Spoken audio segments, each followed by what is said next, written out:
As you listen, some of you may wonder why this book doesn't have a chapter-by-chapter study guide.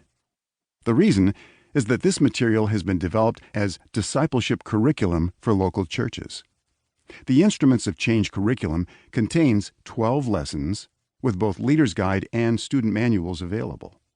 Each lesson has a threefold focus: concepts you need to know, how those apply to you personally, and how they set an agenda for your relationships and ministry. The Instruments of Change course is the first piece of the Changing Hearts, Changing Lives curriculum. This curriculum will also include courses entitled How People Change and Change in Your Relationships. The Changing Hearts, Changing Lives curriculum is an expression of the Christian Counseling and Educational Foundation's commitment to do all it can to assist the local church to train, equip, and mobilize God's people for personal ministry. If you would like to know more about the Instruments of Change curriculum, or CCEF, you can log on to our website, www.ccef.org,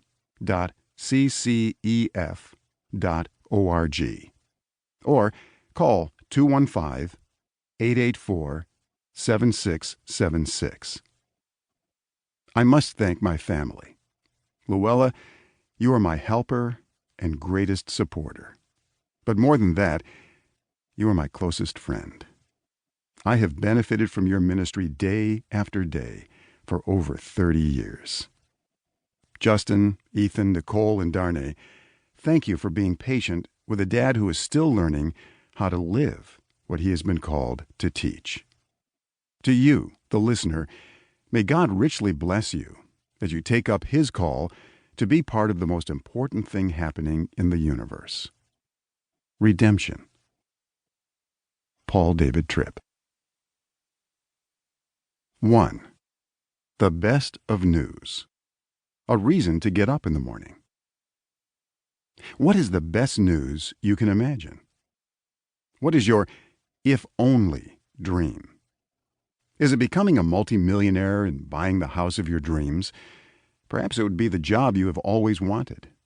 Maybe your spouse would suddenly become the person you always hoped for, or your child would finally turn out all right, living responsibly and married to a wonderful person. What would be your best news? Let's ask the question another way. What is your reason for getting up in the morning? What moves and motivates you through the day? What is so worthwhile that you are willing to give it your time, talents, and energy? What is so significant that you will build your whole life around it? This book is about the best news a human being could ever receive. It is about something so significant that it makes everything we do worthwhile, even though we are just flawed people in a broken world. This news has nothing to do with fantasies, dreams, or unrealistic expectations. It is rooted in historical facts and present realities. It penetrates the harshest human situation with life-altering hope. It is the only thing really worth living for. It is the good news. To get the news, you have to understand the story. For a brief period of time when God created the world, perfect people walked through a perfect world in perfect union with God. The environment was lush and rich, with a menagerie of animals that inhabited the air, land, and sea. Every physical and spiritual need was fully met. There were no unfed stomachs or diseases to be feared. The gardens were free of weeds and thorns.